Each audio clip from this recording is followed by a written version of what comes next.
할렐루야. 네, 오늘 또 복된 주일입니다. 이 주일 예배 가운데 우리 불러주시고 또 주님 예배하게 하신 우리 주님의 그 은혜를 생각하면서 함께 찬양하면 좋겠습니다. 정말 이 시간 주님께서 우리를 주님 곁으로 인도해 주시고 우리를 주님께로 인도하시는 그 은혜와 사랑이 우리를 이끌고 계심을 믿습니다. 우리 함께 그 마음을 담아서 함께 찬양하며 고백합시다.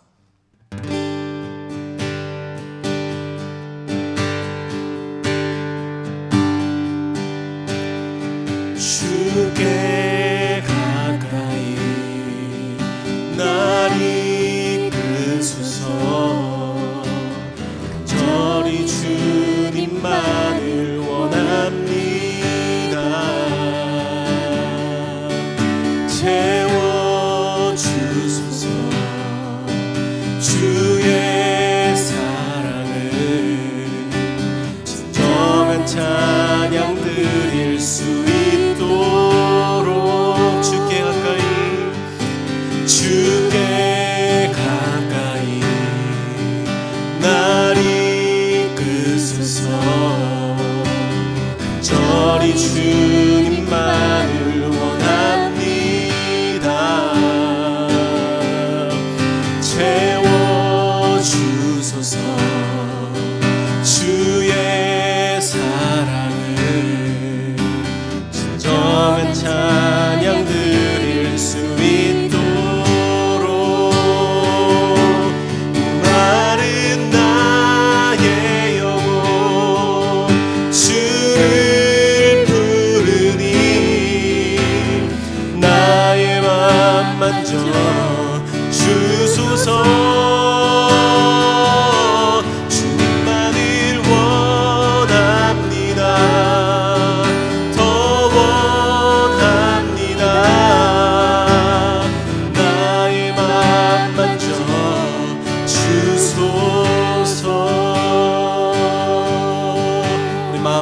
다시 한번 고백합시다. 주께 가까이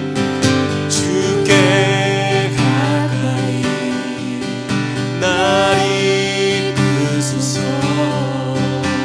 간절히 주님만을 원합니다. 채워주소서. 주의 사랑을 진정한 찬양 드릴 수 있도록 목마른 나의 영혼 주를 부르니 나의 맘 만져 주소서. 주님만을 원합니다. 더 원합니다. 나의 맘 만져 주소. 목마른 나의 영혼 주를 부르니 나의 맘 만져 주소서. 주님만을 원합니다. 더 원합니다. 나의 맘 만져 주소서.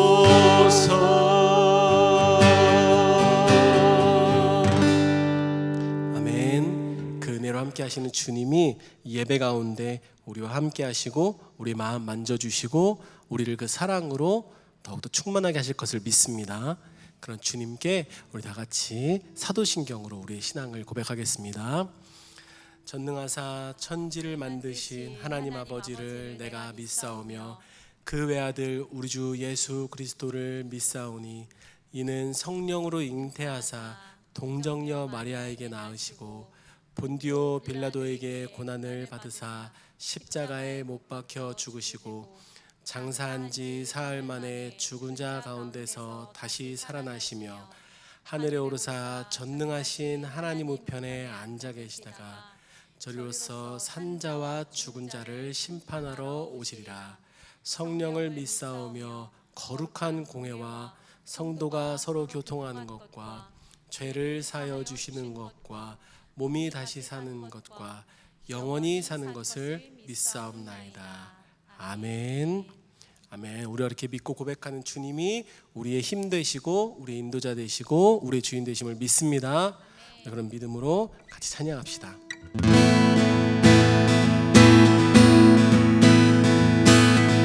하늘 위에 주님밖에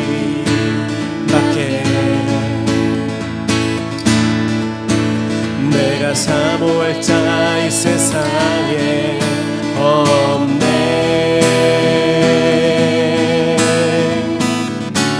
내 맘과 힘을 믿을 수 없네.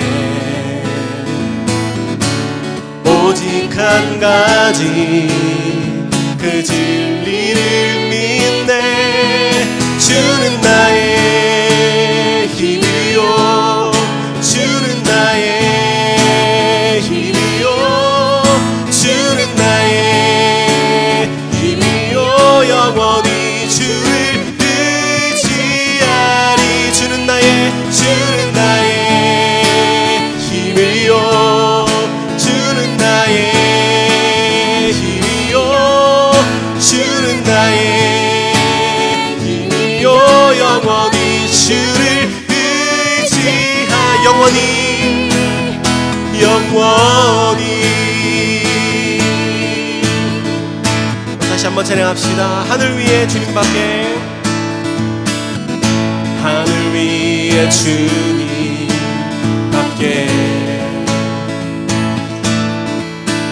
내가 사모할 자 이 세상에 없네. 내 맘과 힘을 믿을 수 없네. 오직 한 가지 그 진리를 믿네. 주는 나의 힘이요, 주는 나의 힘이요, 주는 나의 힘이요. 영원히 주를 의지하. 주는 나의 힘이요, 주는 나의 힘이요, 주는 나의 힘이요. 영원히 주를 의지하. 주는 나의 힘, 주는 나의 힘이요, 주는 나의 힘이요, 주는 나의 힘이요. 영원히 주를 의지하리. 영원히 내 맘과 힘은 믿을 수 없네. 오직 한 가지 그 진리를 믿네. 주는 나의 힘이요, 주는 나의 힘이요, 주는 나의 힘이요. 영원히 주를 의지하리. 주는 나의 힘이요, 주는 나의 힘이요, 주는 나의 힘이요. 영원히 주를 의지하리. 영원히.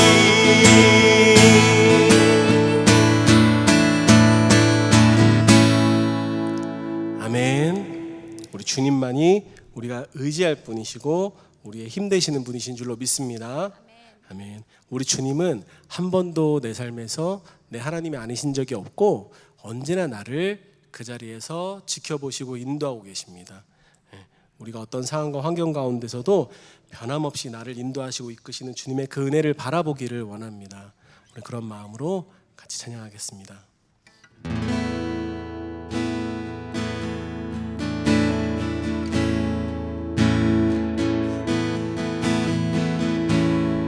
안개가 날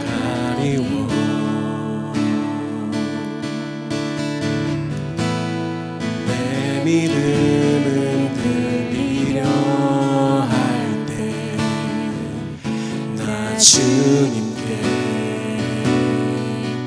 나아가네. 주님은 산 같아서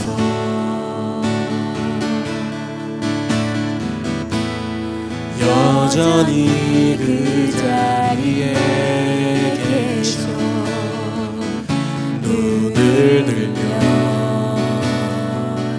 보이리라 날 위한 그 사랑. 주는 나의 도움이시며 주의 계획 영원하시네. 주의 위엄 앞에 믿음으로 순종해 예배드리리. 주님께서 날 이끄시며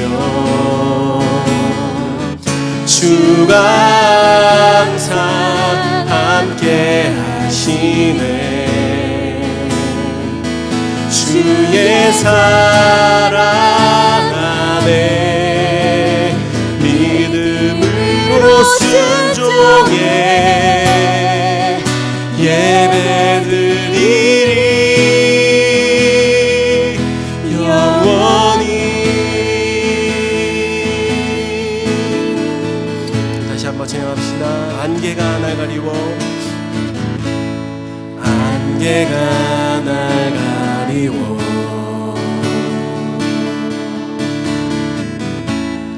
내 믿음은 들리려 할 때 나 주님께 나아가네. 주님은 산 같아서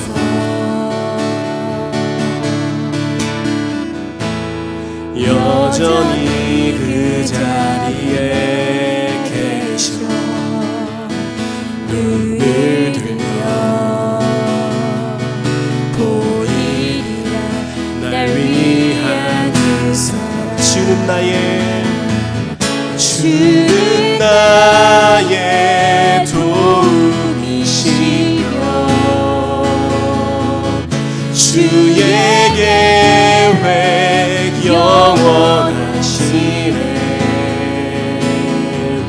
주의 위엄 앞에 믿음으로 순종해 예배드리리. 주님께서 날 이끄시며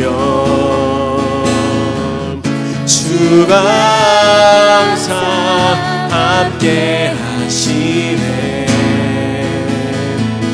주의 사랑 안에 믿음으로 순종해 예배드리리.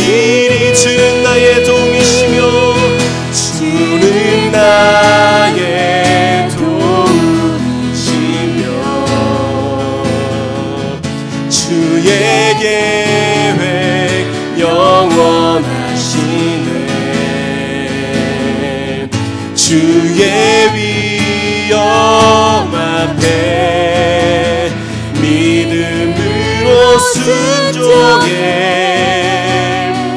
예배드리리. 주님께서 날 이끄시며 주가 항상 함께 하시네. 주의 사랑 안에 믿음으로 순종해 예배드리리 영원히.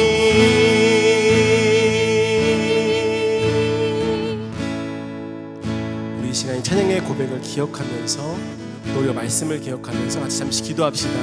정말 우리 주님 언제나 변함없이 나를 인도하시고 이끄시는 분이십니다.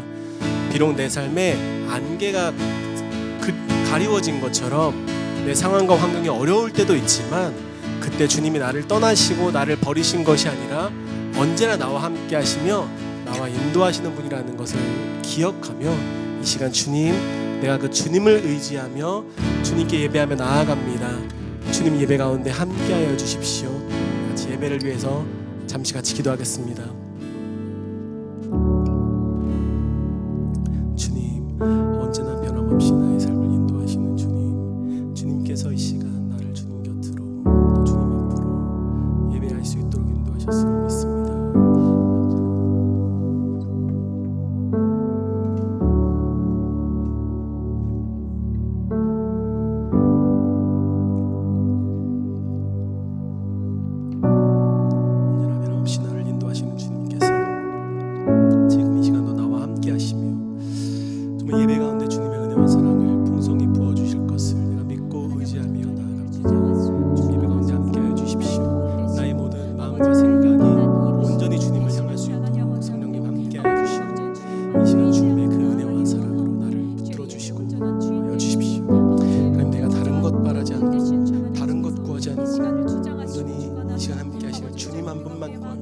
예배하기 원하오니 이 시간 성령님 나를 주관하여 주시옵소서. 주님만이 나의 힘 되시고 나의 인도자 되심을 믿고 고백합니다. 내가 능력이 있어서 내가 힘이 있어서 살아가는 것이 아니라 언제나 변함없이 나를 인도하시고 이끄시는 그 주님의 신실하신 손길이 있기에 내가 이 자리에 있을 수 있음을 믿음으로 고백하며 나아가오니 주님 이 시간 주님의 은혜와 사랑으로 풍성하게 우리 가운데 넘치도록 부어주시옵소서.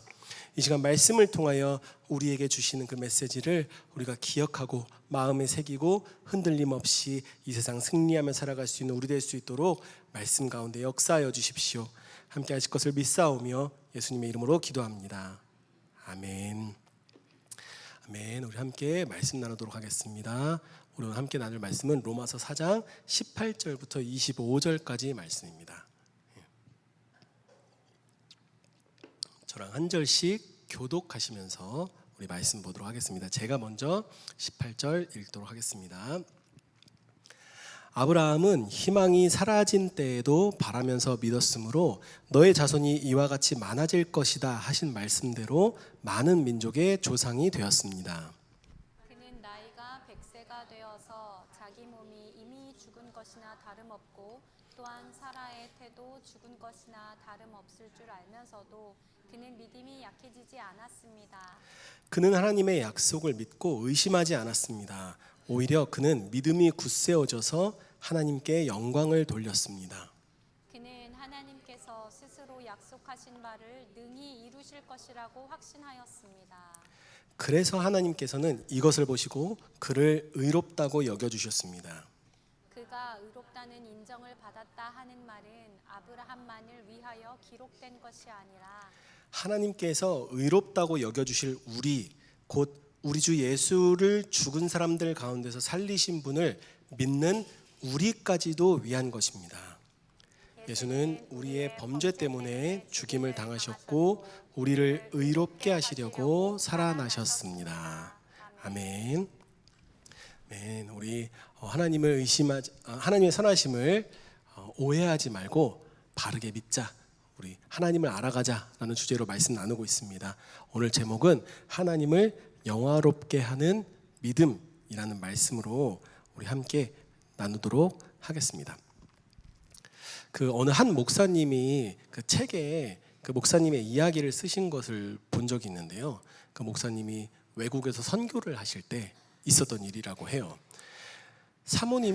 그 목사님의 사모님이 평소에도 건강이 안 좋으셔서 이렇게 어떻게 보면은 건강하다라고 한 때가 거의 없다고 할 정도로 항상 몸이 약하셨다고 해요. 그런데 그 몸이 너무 아프신 사모님이 어느 날 밤에 목사님한테 이렇게 말씀을 하셨대요. 내가 먼저 당신을 두고 이 세상을 떠나게 될까 봐 두려워요. 나야 하나님 품에 안기고 하나님과 함께 하나님 나라에 거하겠지만 아직 우리 아이들이 어린데. 그래서 그 사모님의 말씀을 듣고 이 목사님이 듣고 나니까 잠이 안 오더라는 거예요. 일단 첫째로 목사님 걱정을 안 하더라. 그래서 아니 어떻게 내 얘기는 안 하지라고 생각도 하셨다는데, 근데 그것보다 만약에 아내가 몸이 아파서 불미스러운 일이 있다 하더라도 우리 아내는 예수님 믿고 하나님 품에 안겨서 그 영원한 삶 살 건데, 그 진짜 문제는 그게 아니더라는 거죠. 진짜 문제는 남은 아이들, 이 어린 아이들이 이제 엄마 없이 만약에 살아간다고 하면 어떡하지? 그 생각을 하다 보니까 계속 이 생각이 꼬리를 물고 질문이 계속 이어지더라는 거예요. 그러다가 그 질문이 어디까지 갔냐면, 하나님의 자녀들에게 이런 두려움이 찾아오는 게 맞는 일인가? 정당한 일인가? 하나님은 나를 이 죽어서 천국에 데리고 가시는 것 말고는 다른 책임은 지시지 않는가? 나를 이 땅에서 살다가 죽으면 천국 가게 하실 거니까 이 땅에 남은 가족들 혹은 그 살아가는 시간들은 가만히 두고 보시는가? 그렇다면 하나님을 믿는 나는 이 세상을 살아갈 때 하나님을 믿지 않는 사람과 뭐가 다른가? 뭐 이런 고민들을 계속 하시면서 밤잠을 못 잤다라는 이야기를 하신 것을 봤는데, 그 글을 보면서 그게 어떻게 보면 그 목사님 한 분만의 고민이 아닌 것 같다라는 생각이 들더라고요. 우리가 살면서 예수님을 믿고 또 하나님의 자녀가 되어서 우리가 천국을 꿈꾸고 소망하며 살아가지만 이 세상을 살아갈 때 우리를 두렵게 하는 게 너무 많다는 거예요. 학생들은 당장 이번 시험 성적이 두렵고, 진로가 두렵고, 20대는 취업이 두렵고, 40대는 돈과 건강이 두렵고, 그리고 우리 아이들의 미래가 걱정되고 두렵고, 매주 교회에 나와서 예배 드리고 하는데도 그렇게 고백하면서도 그런 일들이 일어나면 우리 안에 똑같이 두려움이 생기더라는 거예요. 근데 아까 목사님이 질문하신 것처럼 예수님을 믿고 살아가는 우리가 하나님을 믿는다고 하는데 이 두려움과 함께 하는 게 정당한가? 맞는 건가? 과연 왜 그럴까요? 근데 이걸 살펴보기 전에 우리는 이 믿음이라는 말을 잘못 사용할 때가 참 많다는 생각을 해보게 돼요. 우리가 그 믿음이라는 얘기를 할 때 그런 얘기 하잖아요. 아우, 저 사람은 믿음이 참 좋아. 아우, 저도 옛날에는 믿음이 참 좋았는데 요즘 바쁘고 그래서 교회도 잘 못 나가고 그다음에 요즘 좀 믿음이 많이 좀 이렇게 좀 떨어졌습니다. 믿음이 다시 좀 이렇게 많아졌으면 좋겠습니다. 뭐 이렇게 생각하는 경우가 있는 것 같아요. 누가 힘들어하는 경우에 너가 믿음이 지금 없어서 그래. 뭐 이렇게 많이 얘기하는데, 우리가 믿음이라는 것을 생각할 때 믿음이 어떤 그 내 안에 있는 능력, 그래서 내가 이 능력을 막 키우면 믿음이 막 커져서 믿음이 막 커지면 뭐든지 다 할 수 있고, 근데 내가 이 믿음 키우는 거를 좀 못하면 이게 줄어들고, 그러면은 이제 막 다른 일을 못하고, 이렇게 믿음이라는 게 어떤 내 안에서 이렇게 키우는 능력 같은 걸로 오해를 하는 경우가 많이 있는 것 같아요. 사도 바울이 오늘 로마서 본문을 통해서 아브라함의 이야기를 하거든요. 아브라함을 우리가 보통 뭐라고 부르냐면 믿음의 조상이라고 부르잖아요. 아브라함을 왜 믿음의 조상이라고 부르냐면, 아브라함을 보면 정말 이 믿음으로 행한 놀라운 일들이 많아요. 그리고 대표적으로 아는 게, 아브라함이 잘 살고 있는데 하나님이 그 가족들과 그 본토 친척을 떠나서 가보지도 않은 길로 가라고 명령을 할 때 그곳을 떠납니다. 근데 제가 예전에도 설교 시간에 말씀드렸던 것 같은데, 그 아브라함 시대는 이렇게 지금처럼 왕과 이렇게 국가의 이렇게 영토가 딱딱 나눠져 있어서 나라로 살아가는 때가 아니라 이렇게 부족처럼 살아가던 시대예요. 그래서 부족처럼 살아가던 이 부족 안에서 이탈한다는 거는 이제 나를 지켜줄 동료들이 없이 내가 혼자 살아가야 된다는 거예요. 그러니까 그냥 그 본토 친척 아비 집을 떠난 건 단순하게 이사를 하는 게 아니라 내가 어떤 위협과 보호해 줄 것이 없음에도 불구하고 간다는 거예요. 또 아브라함은 100세에 얻은 아들을 바치라고 할 때 하나님 앞에 순종하는 모습들을 보였죠. 그래서 우리가 아브라함을 믿음의 조상이다 이렇게 이야기하고, 또 이 유대인들은 이 아브라함을 정말 최고의 위인으로 생각하면서 살아가요. 마치 우리나라에서 위인 하면 세종대왕, 이순신 장군 이런 거 떠오르듯이 유대인들은 이 아브라함 하면 정말 대단한 사람이지, 믿음이 정말 대단한 사람이야 라고 생각한다는 거예요. 그런데 아브라함이 한 놀라운 일들이 여러 가지가 있어요. 근데 유대인들은 그 여러 가지 일들 중에서 아브라함이 가지고 있는 믿음이 진짜 대단하다고 생각을 해요. 그러니까 아까 제가 그런 말씀 드렸잖아요. 믿음을 어떤 능력이라고 생각한다고. 그 능력이라고 생각했을 때 아브라함은 그냥 최고 레벨, 대단하다 이렇게 생각하면서 사는 거죠. 그런데 창세기 15장 6절 말씀을 보면 이런 말씀이 있습니다. 아브라함이 주님을 믿으니 주님께서는 아브라함의 그런 믿음을 의로 여기셨다. 그러니까 하나님이 아브라함의 믿음을 의로 여기셨대요. 그리고 아브라함이 주를 믿었다는 거죠. 바울이 이 부분을 짚어요. 무슨 말이냐면 하나님이 지금 창세기 15장에서 아브라함을 의롭다라고 15장에서 말씀하시는데, 아까 말한 아들을 바치는 것, 또 이삭을 기다리는 것, 할례를 받는 것, 이런 것들은 이 의롭다 하시고 나서 한참 후에 생긴 일이에요. 그러니까 창세기 15장에서 의롭다고 하셨는데 유대인들은 할례를 받아야만 하나님께 의롭다함을 받았다, 그게 표징이다, 무조건 해야 한다 라고 생각했는데, 그렇게 중요하게 생각하는 할례를 받기 13년 전에 이미 하나님은 아브라함을 의롭다고 하셨다는 거예요. 그리고 아브라함이 이삭을 하나님께 바치기 수십 년 전에 이미 하나님이 아브라함을 의롭다 하셨다는 거예요.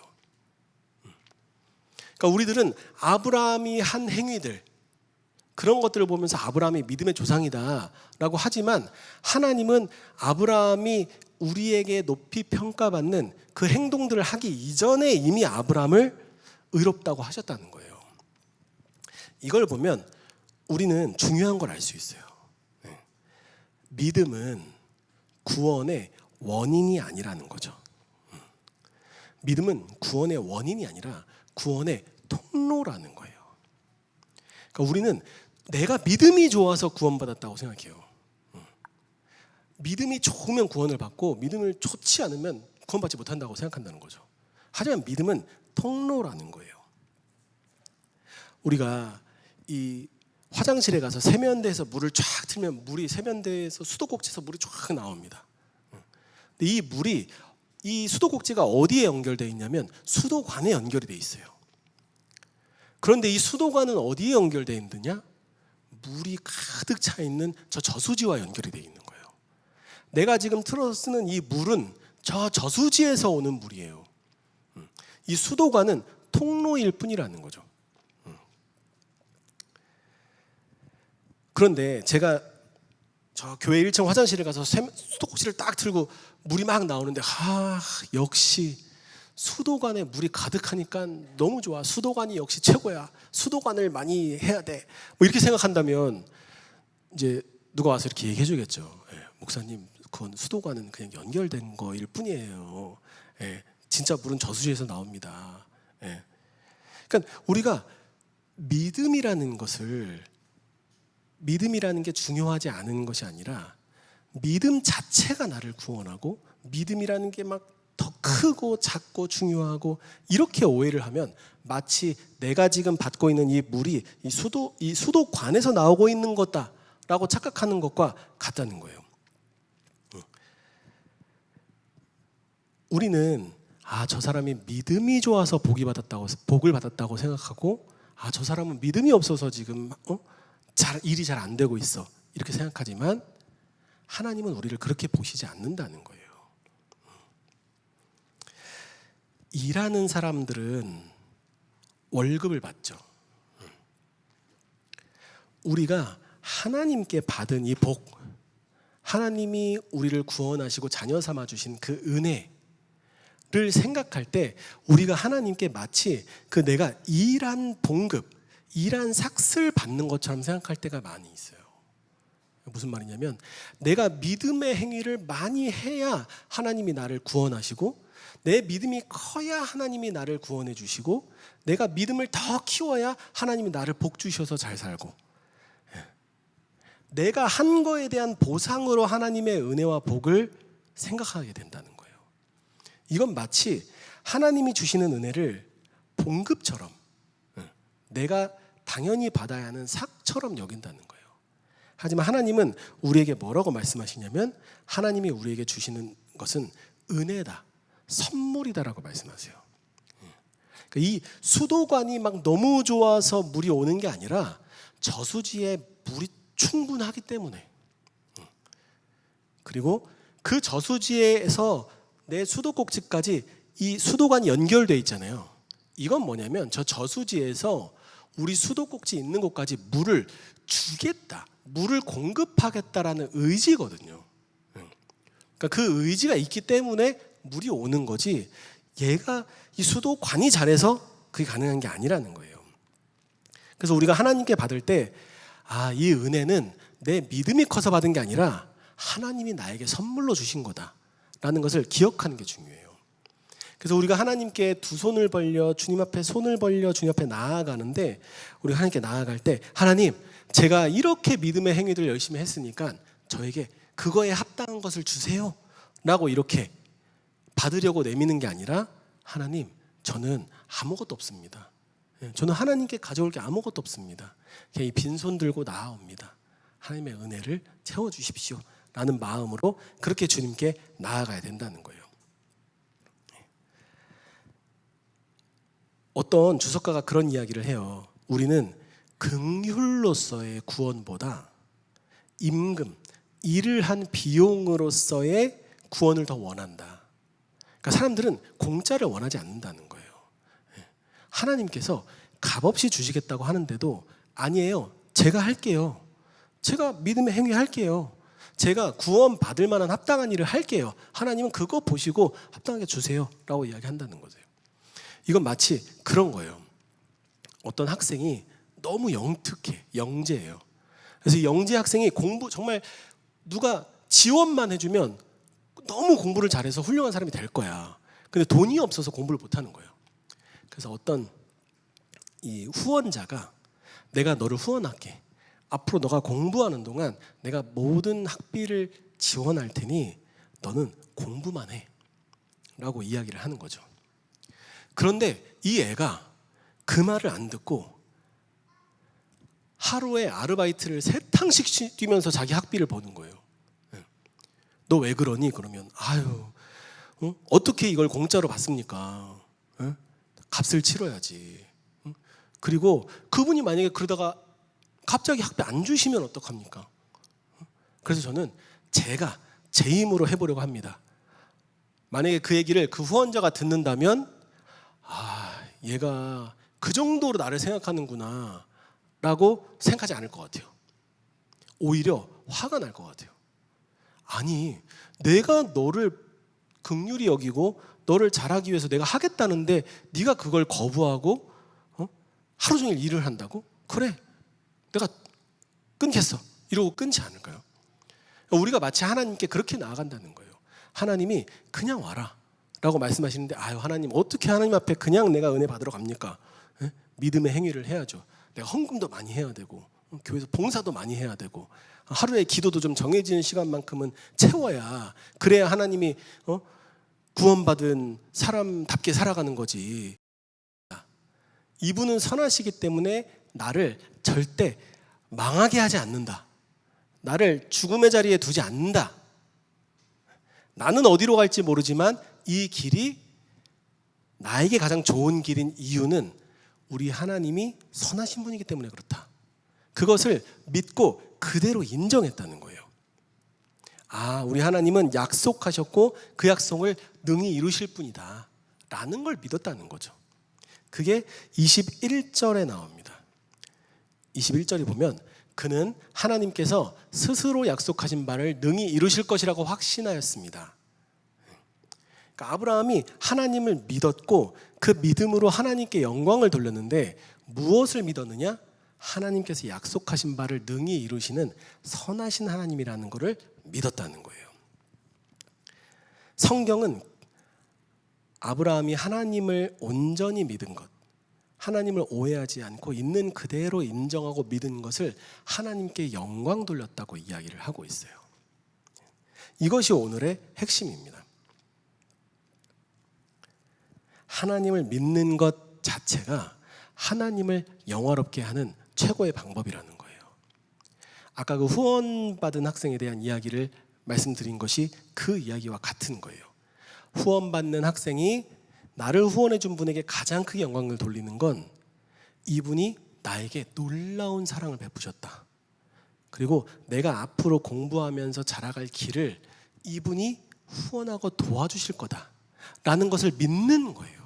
그래서 이분을 만날 때마다 감사하고 다니면서 다른 사람들을 만날 때마다 그분에 대한 이야기를 하고 그분을 기억하고 그분의 은혜에 보답하면서 공부를 열심히 하는 거죠.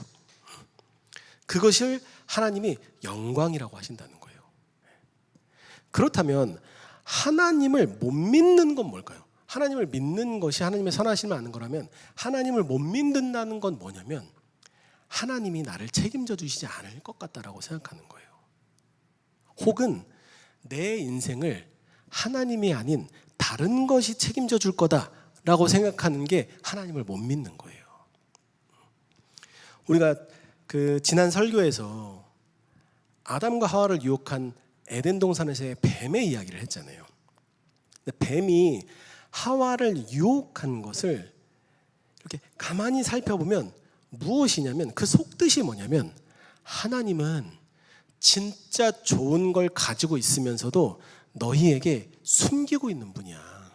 하나님은 너희가 그 좋은 걸 가질까 봐 이 선과 악을 알게 하는 나무를 먹지 말라고 하시는 거야. 이거 먹으면 그 좋은 거 너 가질 수 있어. 하나님은 너에게 그렇게 숨기고 가리고 좋은 걸 안 주시는 분이야 라고 말한 게 그 뱀의 유혹이거든요. 그리고 그 유혹에 넘어간 것이 아담과 하와의 죄고요. 그러니까 죄의 뿌리는 하나님이 능력이 없으셔. 하나님은 뭐 이 세상을 창조하지 않으셨어. 뭐 이런 식의 하나님의 능력에 대한 불신이 아니라 그 하나님이 선하지 않다라고 생각하는 것. 이것이 믿음이라는 거예요. 이것이 믿음이 아닌 불신이라는 거죠. 그렇기 때문에 거꾸로 보면 하나님을 신뢰하고 믿는 게 하나님께 가장 큰 영광을 돌리는 거라는 거예요.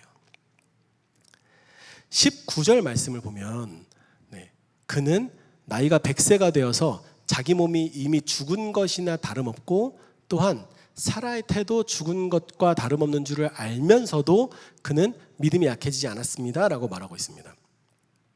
아브라함은 하나님이 자신에게 아들을 주시겠다는 말씀을 들었을 때 그것을 믿었는데 그때 믿은 게 뭐 이제 막 결혼한 신혼부부들에게 곧 아이가 생길 거야 라고 말하는 거랑은 다른 상황이라는 거죠. 이미 나이가 그 아브라함 스스로 자기 몸을 봤을 때 어떻게 느껴지냐면 이미 죽은 사람 같다는 거예요. 이미 죽은 것과 다름없는 사람 같은 나이 든 몸이고 우리 아내는 이미 아이를 낳을 수 없는 몸이고 그것을 몰라서 하나님이 아들을 주시겠다는 말을 믿은 게 아니라 그걸 다 알고 있는데도 믿었다는 거예요. 그러니까 믿음은 현실을 부정하는 게 아니라 현실을 정확히 보고 그 현실을 정확히 파악하고 나서 그 현실보다 더 크신 하나님을 바라보고 하나님을 신뢰하는 거라는 거예요. 그런데 우리가 생각해 보면 지금 이제 이 말씀은 로마서 말씀이잖아요. 하나님이 아브라함에게 너에게 아들을 주겠다라고 했을 때 아브라함이 의심하지 않았다. 알면서도 믿음이 약해지지 않았다라고 말하고 있어요. 그런데 이걸 인용한 창세기 17장 말씀을 보면 뭐라고 돼 있냐면 하나님이 아브라함에게 내가 너에게 아들을 주겠다라고 했더니 아브라함이 그 이야기를 듣고 웃어요. 웃은 게 하나님 너무 감사합니다 해서 웃은 게 아니라 무슨 내가 아들입니까? 하나님 진짜 재밌으시다. 농담을 진짜 같이 하신다. 뭐 이런 마음으로 그 하나님의 말씀을 듣고 그냥 웃어 넘겼다는 거예요. 자, 하나님이 내가 너에게 아들을 주겠어 라고 이야기하시는데 그 이야기를 듣고 아멘 믿습니다 한 게 아니라 웃었어요. 이거 믿음이 약해지지 않는 건가요? 이거 믿는 건가요 지금? 우리는 보통 이걸 보면서 아브라함이 믿음이 없어 이 부분에 보니까 믿음이 없어 라고 생각을 하죠. 그런데 로마서에서 사도 바울은 그런 이야기를 하지 않아요. 사도 바울이 믿음이 흔들렸다가 다시 강해졌다 이런 얘기하지 않고 사도 바울은 뭐라고 얘기하냐면 아브라함이 자기 몸 현실을 다 파악하고 나서도 믿음이 약해지지 않았다라고 이야기하거든요. 이건 무엇을 말씀하고 있는 거냐면 이 믿음이라는 건 아예 의심이 없어서 내 삶에서 하나님이 어떤 말씀을 하셔도 그냥 그게 100% 다 믿어지는 상황이 아니라 내가 하나님이 주신 말씀을 들었을 때 이게 뭐지? 이게 맞나? 내 상황에서 지금 이렇게 하는 게 맞나? 막 흔들려요. 내 마음이 막 요동쳐요. 하지만 그 요동치던 것이 그 요동친 걸로 남는 게 아니라 결국엔 하나님께로 향하는 것. 그게 믿음이라는 거예요. 그래서 제가 그런 생각이 들더라고요. 믿음이란 마치 나침반 같다. 나침반이라는 게 항상 북쪽을 향하고 있잖아요. 항상 가만히 놔두면 북쪽을 향합니다. 그런데 이 나침반을 탁 때리면 어떻게 되냐면 그 바늘이 막 돌기 시작해요. 북쪽만 가리키던 바늘이 막 돌기 시작하는 거죠. 그러다가 가만히 놔두면 이게 천천히 돌기 시작하다가 결국엔 다시 북쪽으로 향해요. 이게 하나님을 향한 믿음이라는 거예요. 만약에 탁 때려서 이게 막 돌아요 이렇게. 근데 그 돌아가는 나침반을 보고 나침반이 돌아가네 북쪽을 안 가리키고 이거 고장난 나침반이야 이러고 버리면 자기 손해죠. 그건 고장난 게 아니에요. 원래 그렇게 흔들려요. 왜냐하면 쳤으니까. 그런데 흔들리지만 이 나침반은 항상 그 북쪽을 향한 힘을 계속 받고 있는 거예요. 그리고 결국에는 다시 북쪽을 향해 서는 거죠. 우리가 하나님을 바라보고 절대 흔들리지 않고 이것만 보고 가야 된다고 생각하지만 우리 삶이 그런가요? 그러지 않잖아요. 우리 삶이 흔들릴 때가 있어요. 흔들리는 나침반처럼.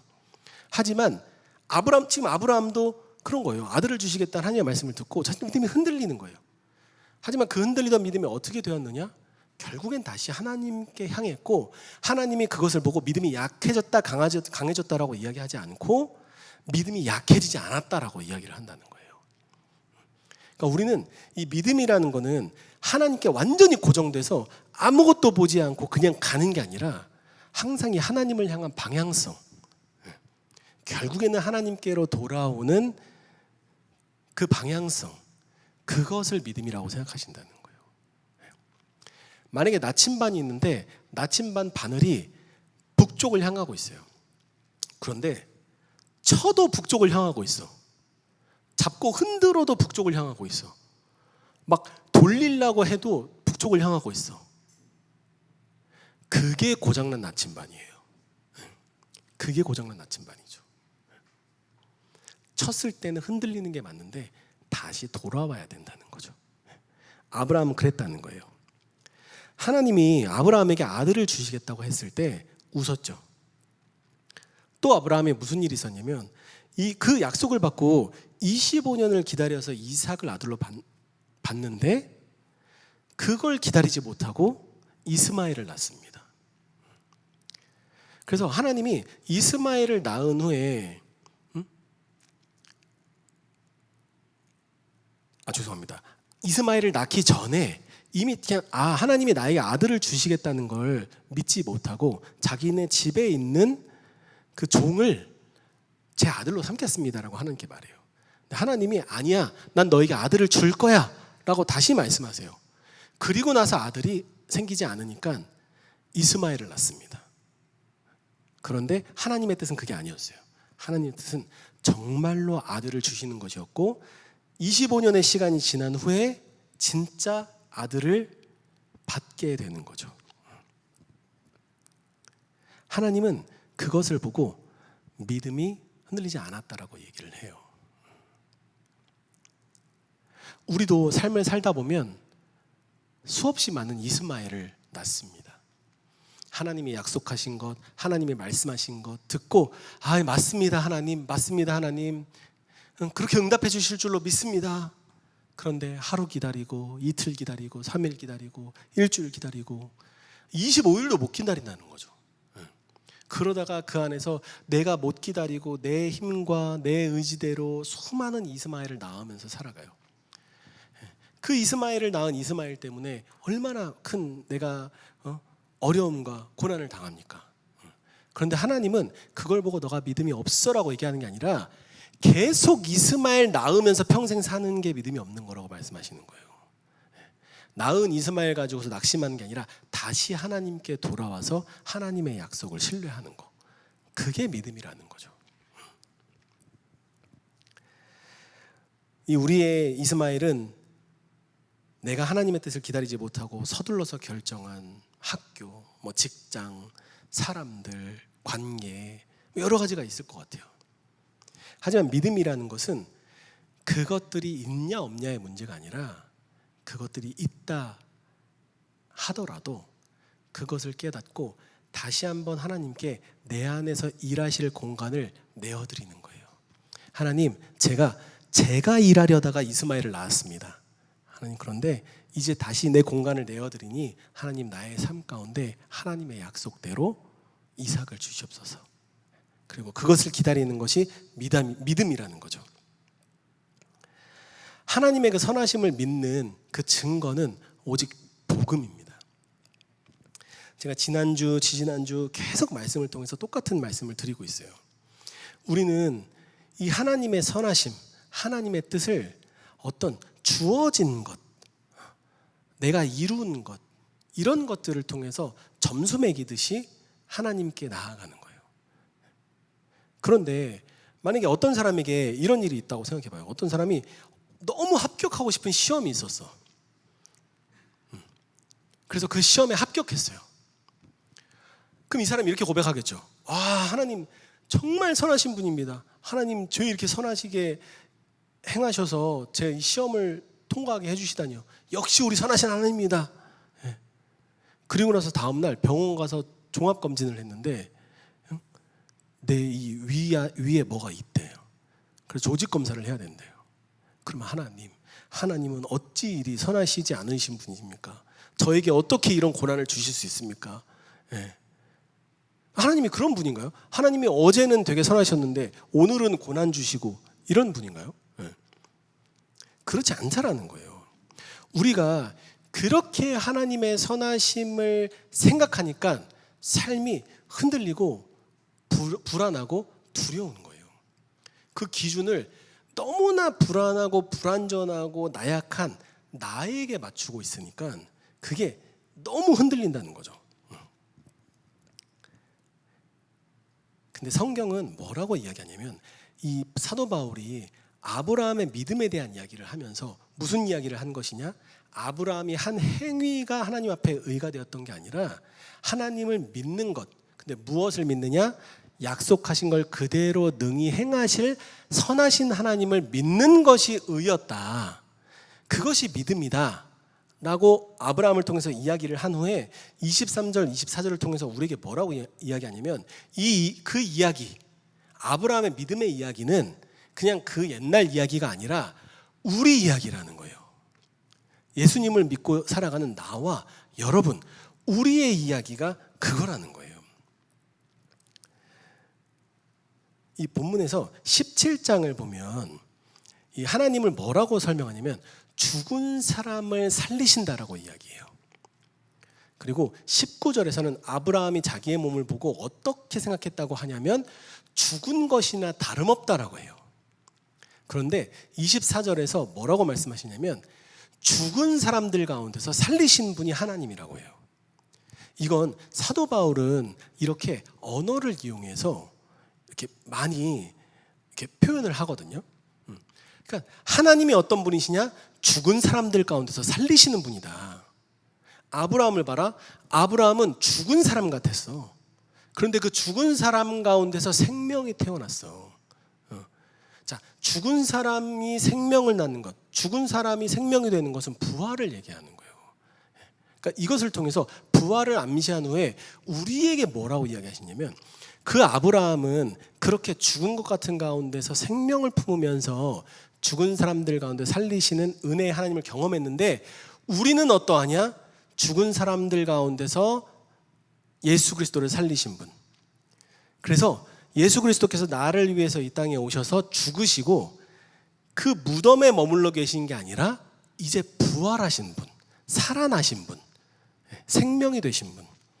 그래서 그 비어있는 빈 무덤이 이제 우리에게 증거가 된다는 거예요. 하나님이 너를 죽은 것 같은 너의 상황 가운데서 살리신 분이라는 게 믿기 어려워? 안 믿어지니? 그렇다면 저 빈 무덤을 봐. 예수 그리스도의 십자가를 봐. 그게 하나님이 절대 너를 죽게 두지 않으시고 죽은 것 같은 가운데서 살아나게 하시는 그 생명, 구원, 그 믿음을 주시는 분이라는 것에 확실한 증거가 십자가, 그리고 십자가 후에 예수 그리스도께서 살아나신 빈 무덤이다 라고 말씀하신다는 거예요. 하나님의 선하심을 확인하는 열쇠는 내 인생의 사건들이 아니에요. 그것들로 확인하는 게 아니에요. 아버지께서 독생자를 십자가에 내어주신 그 사건이 선하신 하나님을 확인하는 열쇠라는 거예요. 이건 흔들리지 않습니다. 2000년 전에 끝났어요. 2000년 전에 예수 그리스도께서 나를 위해서 십자가에서 죽으시고 부활하시면서 확증하셨어요. 그냥 확실하게 저기다 증거를 내어놓으신 거예요. 우리가 지난주에 말씀에서 나눈 것처럼 자기 아들을 아끼지 아니하시고 우리를 위하여 내주신 이가 어찌 그 아들과 함께 모든 것을 우리에게 주시지 않겠느냐라고 이야기했잖아요. 하나님이 그 아들도 십자가에 달려서 죽게 하셨는데 우리를 그냥 죽음 가운데 두지 않으신다는 거예요. 우리가 하나님의 선하심을 생각할 때 내 성적을 가지고서 하나님의 선하심을 판단하고 내가 어떤 건강 상태로 하나님을 판단하고 내 재정 상태로 판단하고 뭐 그렇게 하면 아까 말했듯이 흔들려요. 하지만 이 십자가로 우리가 그 하나님의 선하심을 판단하고자 한다면 그것은 흔들리지 않는다는 거죠. 그렇다면 이 믿음은 우리를 어떻게 바꾸어 갈까요? 이 믿음을 가지고 살아가는 사람은 어떻게 살아갈까요? 일단 첫째로 두려움이 물러갑니다. 다윗은 하나님을 뭐라고 고백하냐면 가장 높으신 하나님께 내가 부르짖습니다. 나를 위하여 복수해 주시는 하나님께 내가 부르짖습니다 라고 시편을 통해서 이야기하거든요. 근데 다윗이 지금 뭐라고 하나님을 고백하냐면 하나님은 가장 높으신 분이라는 거예요. 하나님 최고. 하나님은 나를 위해 복수해 주시는 분이야. 나를 힘들게 하고 나를 어렵게 하는 그것들 다 물리쳐 주실 분이야 라고 고백하는데 지금 이 다윗이 고백하는 이 장소가 어디냐면 동굴이에요. 왕궁에 편히 앉아서 하나님이 나를 이렇게 편하게 하셨기 때문에 가장 좋으신 분이야, 나를 복수해 주시는 분이야, 이게 아니라 지금 사울을 피해서 죽지 않기 위해 도망가다가 동굴에 숨어 있는 상태에서 지금 하는 고백이라는 거예요. 맞지 않잖아요. 지금 언제 사울이 와서 나를 죽일지 모르고 내가 지금 언제까지 도망다녀야 될지 몰라요. 그런데 그런 가운데서 미래가 보이지 않고 앞이 캄캄한 가운데서도 다윗은 뭐라고 고백하냐면 하나님은 가장 높으신 하나님입니다. 나를 위해서 복수해 주시는 분입니다. 나의 모든 어려움과 힘든 것을 살피시는 하나님이십니다 라고 고백했다는 거예요. 왜냐하면 그 선하신 하나님을 믿고 있었기 때문이에요. 선하신 하나님이 나 이 동굴 가운데 그냥 두지 않으신다. 선하신 하나님이 내가 사울에게 억울하게 죽임당하게 하지 않으신다. 그렇기 때문에 내가 비록 사울을 피해 동굴에 있을지라도 우리 하나님은 가장 높으신 분이다, 선하신 분이다 라고 고백할 수 있게 된다는 거예요. 충분히 두려워할 수 있는 상황이지만 두려워하지 않게 된다는 거죠. 자, 그리고 그렇게 믿음을 가지고 가는 사람들에게는 순종이 따라옵니다. 근데 여러분들 오해하지 마셔야 될 게, 자, 믿기만 하면 되니까 뭐 아무것도 안 해도 된다, 이런 의미가 아니에요. 그러니까 아브라함이 믿음의 행위가 없었는데 그를 의롭다 하셨으니까 우리 이제 아무것도 하지 말고 살자, 이게 아니라는 거예요. 내가 몸이 아프면 의사를 찾아가죠. 나는 어디가 아픈지 이게 왜 이렇게 아픈지 잘 모르겠는데 의사를 찾아갔더니 의사가 지금 환자의 상태는 이러합니다. 제가 이렇게 처방전 드릴 테니까 그거 가지고서 약 복용하시고 다음에 보도록 하겠습니다 라고 이렇게 이야기를 하면 우리가 그 진단 받은 대로 약을 받아가서 먹죠. 그런데 내가 진단을 받아서 약을 가지고 왔는데 마음속에 그 의사 못 믿겠는데, 아까 말하는 거 보니까 약간 좀 전문성이 좀 떨어지는 것 같고, 출신 학교가 서울대가 아닌데 이거 좀 약간 서울대 병원을 갔어야 되나, 좀 못 믿겠는데 하고 이렇게 의심을 가지면 어떻게 될까요? 그 약을 안 먹는 거예요. 그 약을 먹는 것은 무엇이냐면 이 약을 처방해 주신 그 의사 선생님의 처방, 그 의사 선생님의 능력을 내가 믿고 신뢰하기 때문에 약을 먹는 거거든요. 그러니까 내가 약을 먹는 것은 내가 이걸 여기 있는 약을 이렇게 주워서 먹는 이 행위가 나를 병을 낫게 하는 게 아니라 그 의사 선생님이 처방해 주신 그 능력, 그것이 나를 낫게 하는 거예요. 내가 이것을 먹는 건 그냥 그 능력을 믿고 신뢰하면서 순종하는 거죠. 그러니까 우리가 하나님 앞에서 행하는 일들이 그렇다는 거예요. 내가 뭘 해서 능력이 있는 게 아니라 하나님이 능력이 있게 행하신 그 하나님을 믿기 때문에 내가 헌금도 하고 예배도 나오고 봉사도 하고 다른 사람도 사랑하고 다른 사람도 용서하고 하는 것들이 그 선하신 하나님을 믿기 때문에 하는 순종이라는 거죠. 이것들을 했더니 나에게 주시니, 이게 아니라 나에게 이렇게 큰 것을 주시는 선하신 하나님이기 때문에 내가 이렇게 살아갈 수 있다, 이렇게 순종이 따라오게 된다는 거예요. 순종해서 사랑받는 것이 아니라 사랑받았기에 순종한다는 것이죠. 그리고 이 믿음을 가지고 가는 사람들은 기다릴 수 있게 됩니다. 아까 말씀드린 것처럼 아브라함은 그 하나님의 선하심을 가지고 25년을 기다린 후에 이삭을 아들로 낳게 됩니다. 앞에서 말씀드린 것처럼 우리는 이 25일도 견디기가 힘들어요. 왜냐하면 안 될 것 같거든요. 하나님이 나를 선하게 인도해 주시지 않으시면 어떡하지?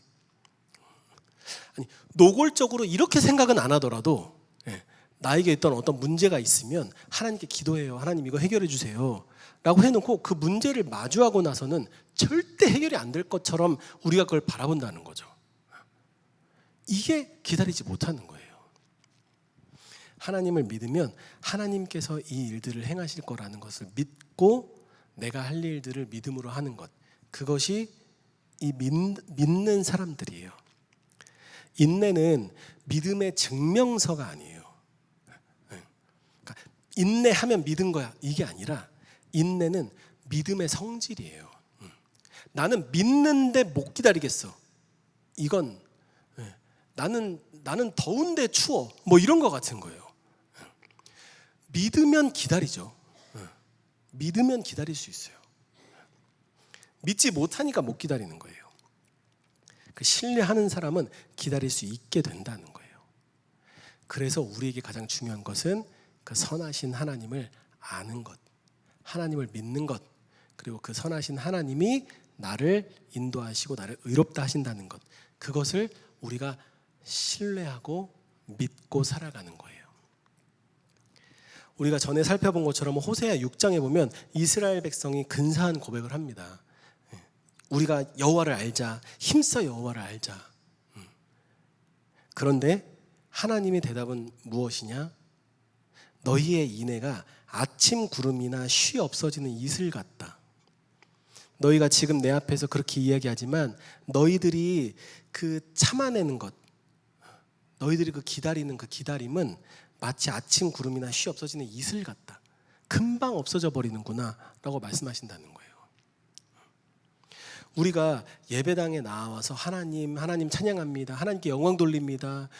하나님이 나의 힘입니다. 우리가 입으로 이렇게 많이 고백한다 할지라도 내가 삶 가운데서 하나님을 기다리지 못하고 하나님을 신뢰하지 못한다면 우리는 그 선하신 하나님을 온전히 믿지 못하고 있는 거예요. 여러분은 지금 무엇을 가지고 지금 하나님의 선하심을 확인하십니까? 혹시 내가 이룬 성적입니까? 아니면 내 통장 잔고입니까? 아니면 십자가입니까? 이 설교 앞부분에서 소개해드린 그 목사님이 하나님께 그 질문을 하다 잠을 못 들었다고 말씀드렸잖아요. 하나님, 과연 선하신 하나님이 이렇게 하는 게 맞습니까? 이 아이들이 무슨 죄가 있다고 이 아이들을 이렇게 엄마 없이 살게 하는 그런 환경까지도 모시려고 하시는 겁니까? 이렇게 두려움 가지고 사는 게 맞습니까? 라고 하면서 하나님께 밤잠을 이루지 못하고 기도할 때 하나님이 이런 말씀을 주셨다고 해요. 나는 너와 너의 아내의 하나님일 뿐 아니라 너의 아이들의 하나님이다. 내가 너희를 책임지듯 그 아이들의 인생도 책임진다. 이것을 믿어라 라고 말씀하셨다는 거예요. 그래서 목사님은 그 말씀을 듣고 내가 선하신 하나님을 온전히 믿지 못했구나. 하나님과 나와의 관계에서는 내가 의지적으로 하나님이 선하시다는 걸 믿을 수 있는 나의 성숙함이 있으니까 그게 그렇다고 생각이 되는데 이 아무것도 모르는 아이들은 그게 없는데 어떡하지? 하지만 하나님은 내가 그걸 깨달아서 나를 선하게 인도하시는 게 아니라 나든 내 아이들이든 모두의 하나님으로서 우리를 선하게 인도하신다는 것을 잊지 말라, 기억해라 라고 하시는 그 말씀을 듣고서야 우리 하나님은 선하시구나 라는 걸 깊이 다시 깨닫고 잠들 수 있었다고 말씀하십니다. 그 목사님의 상황이 바뀌어서 사모님이 건강하게 되어져서 이제는 그 두려움이 사라지는 게 아니라 그 환경은 그대로 있지만 선하신 하나님을 바라본 후에 두려움이 사라졌다는 거예요. 그래서 우리가 찬송가 고백할 때 그런 찬송이 있죠. 내가 믿고 또 의지함은 내 모든 형편 잘 아시는 주님, 늘 돌보아 주실 것을 나는 확실히 아네. 그러니까 하나님이 우리를 선하게 인도하시는 분이시라는 걸 기억하십시오. 그것이 내 인생에서 일이 잘 풀리는 것들로 판단하지 마시고 나를 위해서 아들을 아낌없이 주신 그 십자가를 바라보면서 하나님이 정말 그렇게 나를 사랑하시는구나. 우리 하나님은 선하신 분이 맞구나. 내가 지금 주어진 환경이 깜깜하고 비록 어떻게 될지 모르는 두려움 가운데 있는 것 같지만 하나님이 선하시니 내가 그 선하심 믿고 순종하며 나아가겠습니다 라고 살아가는 그런 하나님을 신뢰하고 믿는 그 믿음의 걸음 살아가시는 우리 성도님들 되시기를 주님의 이름으로 축복합니다. 어떤 상황과 환경에서든 우리 십자가를 바라봅시다. 그리고 선하신 하나님을 신뢰합시다.